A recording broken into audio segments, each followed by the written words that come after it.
These are the lesson 15 activities for college algebra. We're going to use f of x, which is graphed down here. This is f of x, to graph g of x on the same set of axes, and g is 1/2 times f of 2 times x minus 2 minus 1. So I've got this table to help us do the transformations. I have 5 key points labeled, and I wrote their coordinates here. So A is -6, 5, and I just did that for all the 5. Okay, when you're doing multiple transformations, you always do shape changes first, so that's the multiplications. Shift transformations second, which is additions and subtractions. Okay, so for shape transformations, to transform x coordinates, x coordinates get transformed inside the function. So for the shape transformation, it's the multiplication. Shifting is the addition and subtraction. So this times 2 is a shape transformation for x. And it is the opposite of what you think it will be. Instead of doubling the x's, it's going to halve them. So I like to just make a little note. I'm going to take each of my x's and divide by 2 here. Okay. And then to transform the y coordinate, my shape transformation, that is the multiplication outside the function. And outside changes are exactly intuitive. So you take your 1/2, you multiply it by y. So this is going to be 1/2 times y. And then my shift transformations, to transform the x coordinate, look inside. Okay, and inside changes are the opposite of what you think they'll be. So this -2, you think it would mean move left 2, but it actually means move right 2. And to move right 2, you add 2 to each x coordinate. And then to transform the y coordinate with the shift, that is down 1. So we're going to subtract 1 from each y. Okay, so I like to write those all out before I start filling in the table. So to transform the x coordinates in this first column, I'm going to take each x coordinate and divide by 2. And again, that's because of this 2 right here. So we have this 2 times x. You'd think that that would double the x's, but it does the opposite. It actually takes half of the x's. So I have -3, -1, 0, 1, 2. And then I'm going to have each of the y's. So next column is take half of every y value. And that's because of this half right here.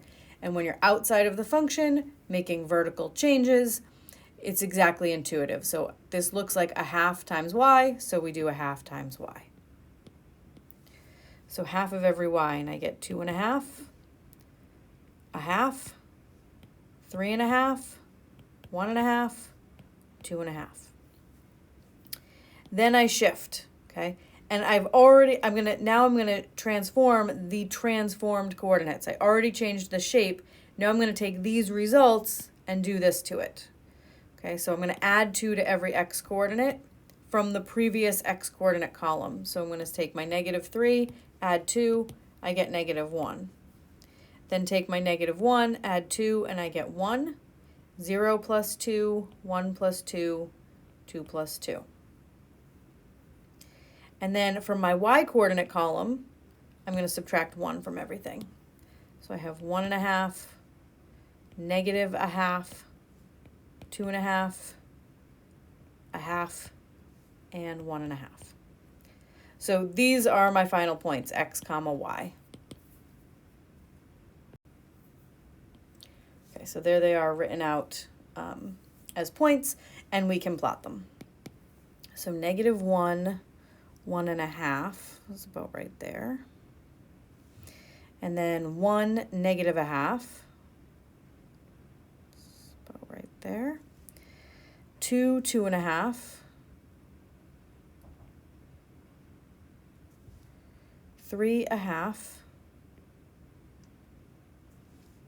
And 4, 1.5. So here's our new graph. Just connect it with straight lines. Like that. For this next problem, I've given you a picture of f, and we want to match each of these transformations of the graph of f to a formula that describes that transformation. Okay, so f of x plus 2, if I look at a, f of x plus 2, that plus 2, the plus indicates it's a shift. And because it's outside of the function, it's vertical. So this is a vertical shift, and vertical things are exactly what you expect. So this is a vertical shift up 2. So it might be helpful to just put a little note next to each of these of what they do. Okay.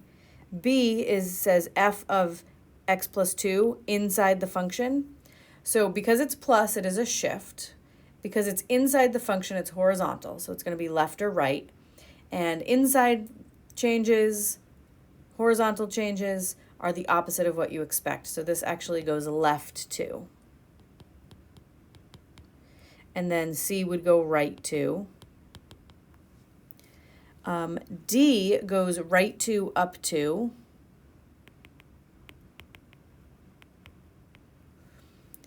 And that's all of my shifting, okay?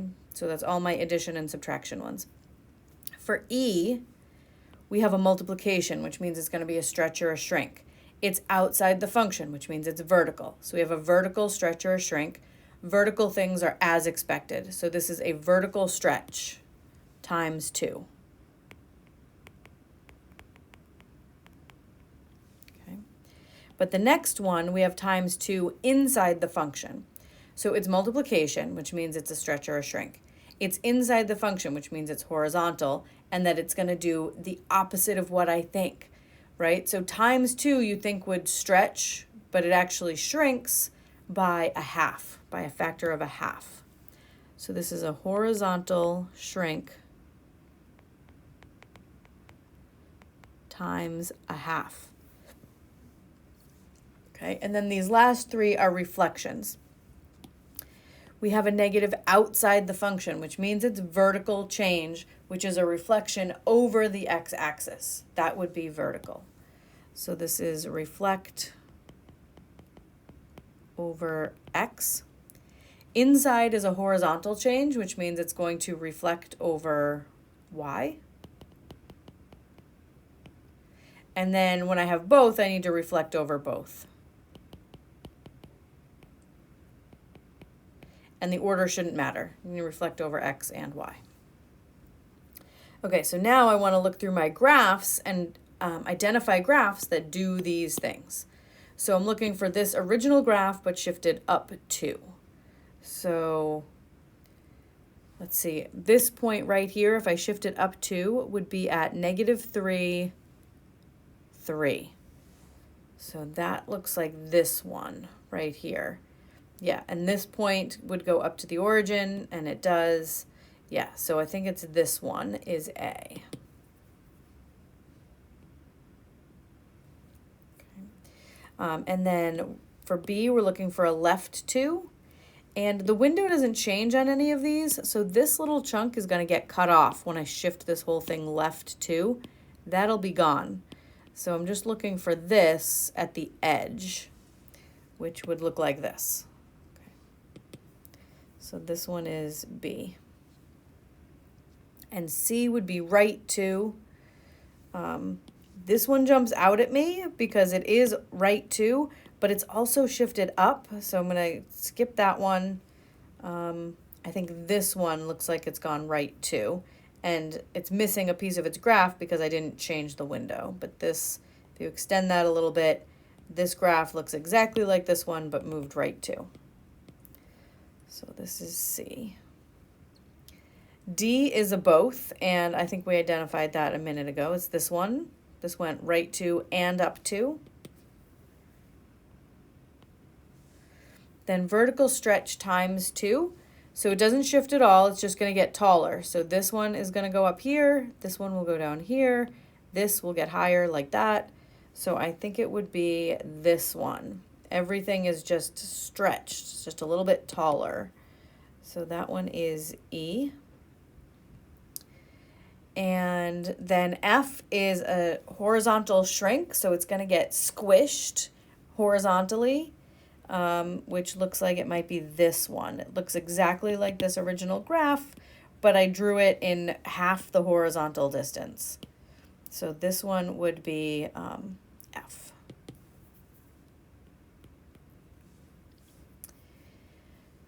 And then the last three are reflections. So a reflection over the x-axis. So the x-axis acts as your mirror, and that's going to be this one,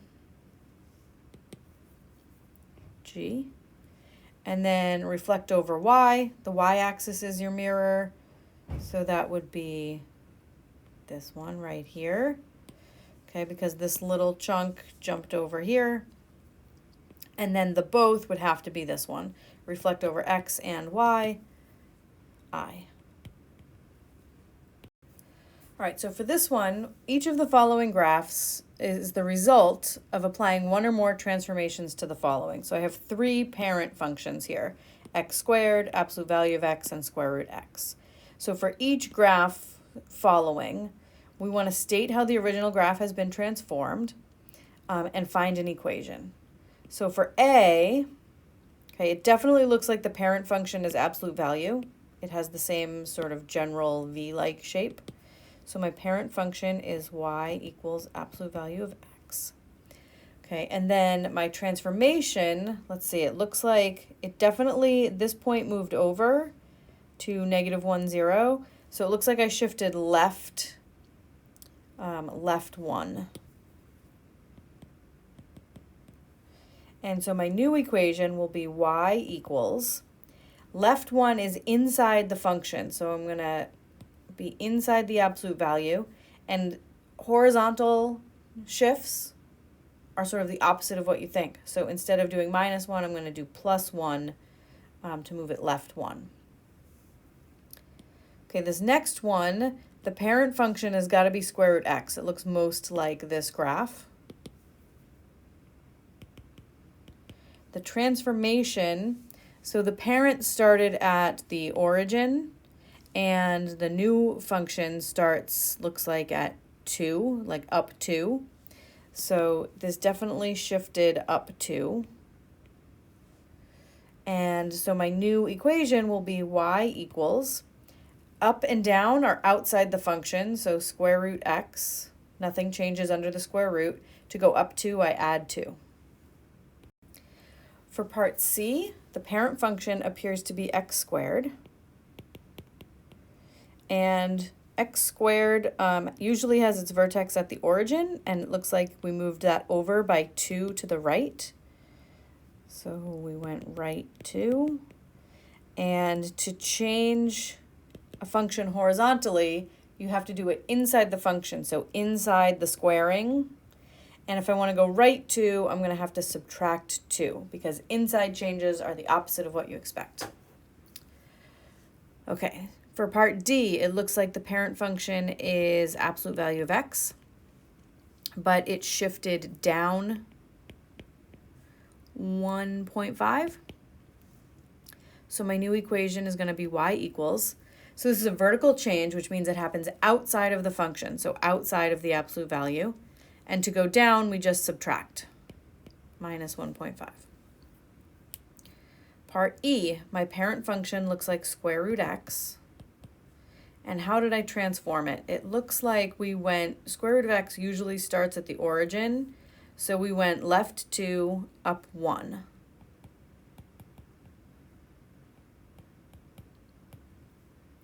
So my new equation is going to be y equals, to go left 2, that's horizontal, so I have to change something under the square root inside the function, and it's going to be to add 2 to go left, because it's always the opposite of what you think when you're inside the function, and then up 1 would be +1 outside of the square root.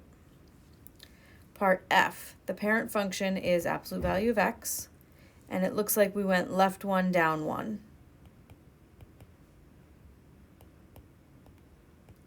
So my new equation is y equals, the left one has to to go left 1, we need to make a change inside the function, inside the absolute value, and it's going to be to go +1, and then the down 1, we subtract 1. For G, the parent function looks like x squared, it doesn't look like I shifted it because the origin, the vertex is at the origin. So it doesn't look like I moved this left, right, up, or down. So maybe I did a stretch or a shrink of some kind. I'm going to graph the original x squared on this same set of axes to help me figure it out. So 1, 1, 2, 4, negative 1, 1, negative 2, 4. So here's my original graph of x squared. So my new graph definitely looks like I put my hands on the top of x squared and squished it down. So this looks like a vertical shrink. And the question is by how much? Times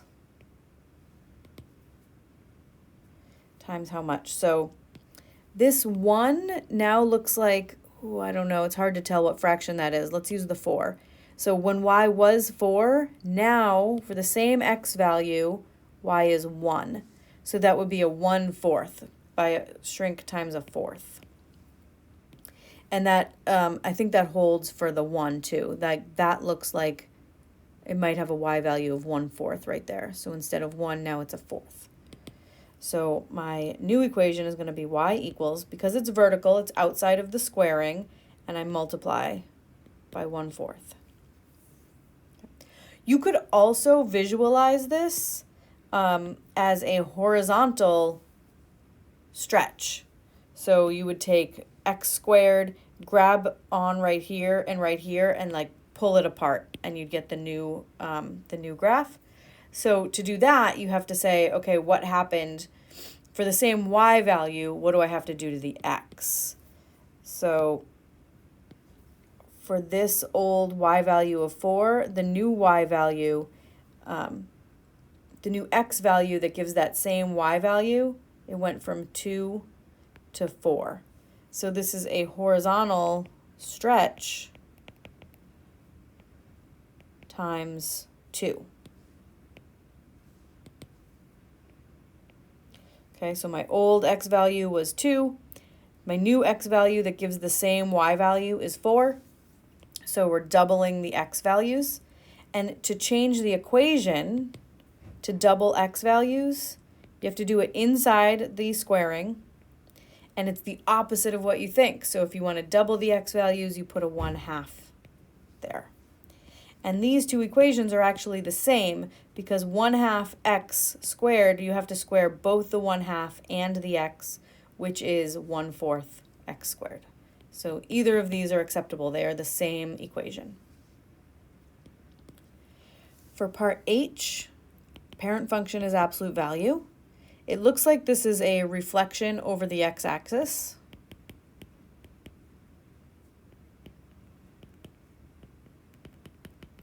So the x-axis was my mirror. So it did look like this, and I picture this as a vertical change, right? It was up here, and now it's down here. So this is a vertical reflection, which means that we have to change the outside of the function. So we have y equals negative absolute value of x. For part I, the parent function definitely looks like square root x. But, and I did shift it. There was a shift that happened. Shift left 4.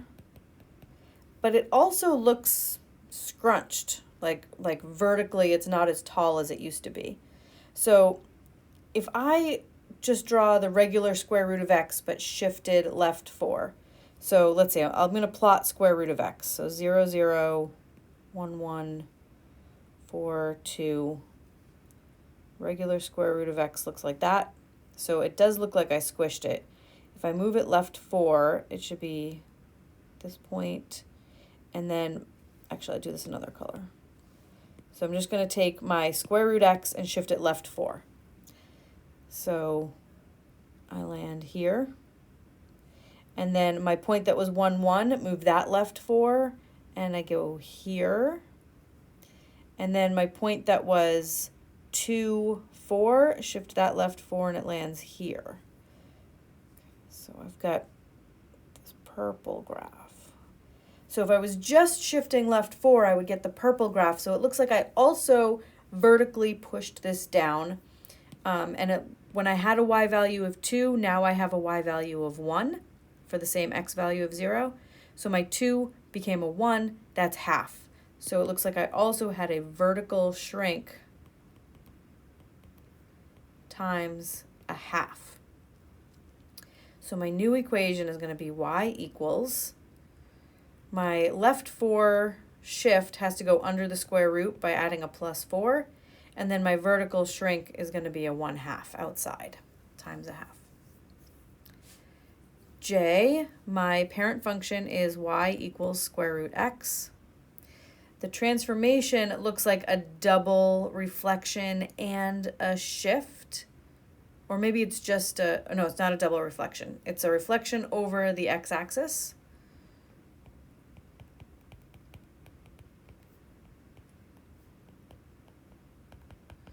And a shift up 2. So let's see. I'm going to have y equals reflection over the x-axis, that's vertical. So I'm going to have square root x. Both changes are vertical, a reflection over x and a shift up 2. So I'm going to have a negative outside to reflect and then add 2 to go up.